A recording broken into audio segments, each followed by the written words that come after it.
Hai Smart Investor, seperti apa isu fundamental dan apa yang harus kita perhatikan dan bagaimana dampaknya ke pasar, kami akan bahas dalam video kali ini.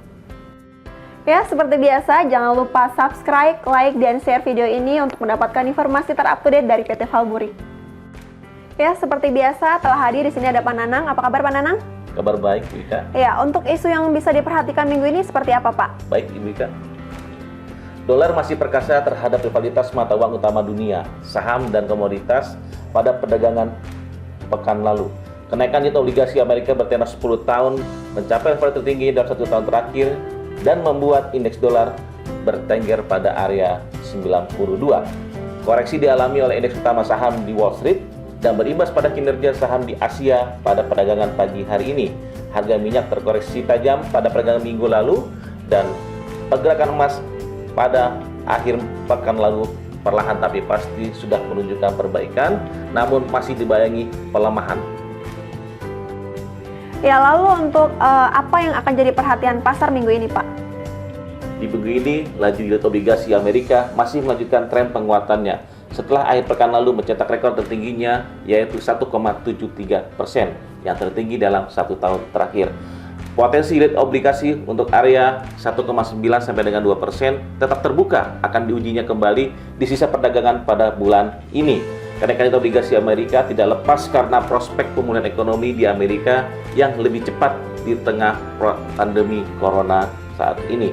Di sisi lain, sejumlah data ekonomi Amerika yang dirilis pekan ini diantaranya manufaktur, PMI, dan jasa PMI, produk domestik bruto kuartal keempat di Amerika, dan sentimen konsumen.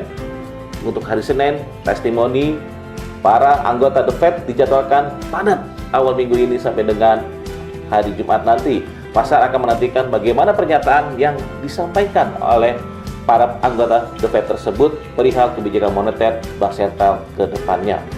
Di hari Selasa, New Home Sales data Amerika yang perlu diperhatikan, di mana data yang memproyeksikan penjualan rumah baru di Amerika untuk bulan Februari diperkirakan turun 880.000 dari sebelumnya 923.000 unit.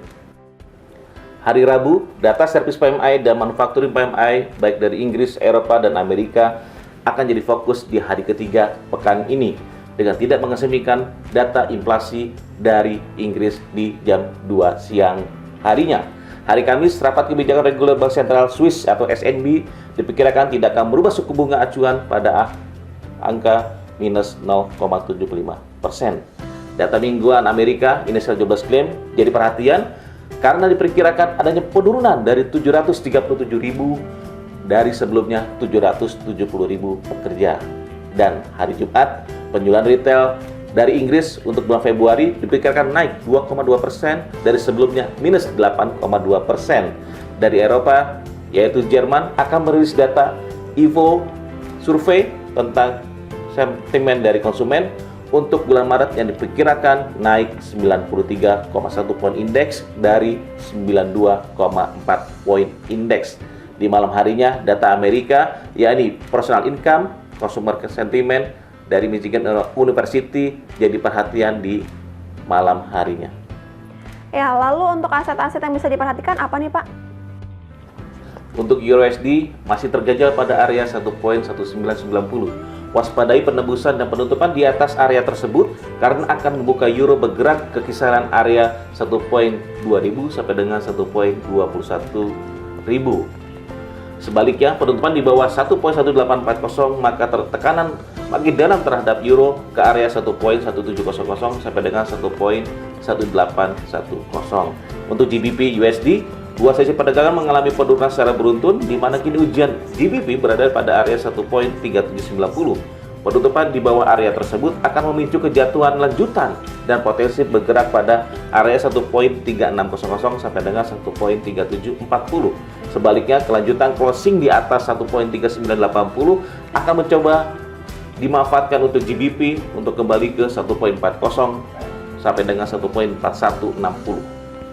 Untuk emas, tekanan terhadap emas berkurang. Untuk sinyal tersebut terlihat pada akhir pekan. Bila pun rebound kembali berlanjut, maka potensi range akan bergerak pada kisaran 1765 sampai dengan 1830 pada minggu ini, di mana pembalikan harga emas harus tembus dan closing di atas penutupan 17.50.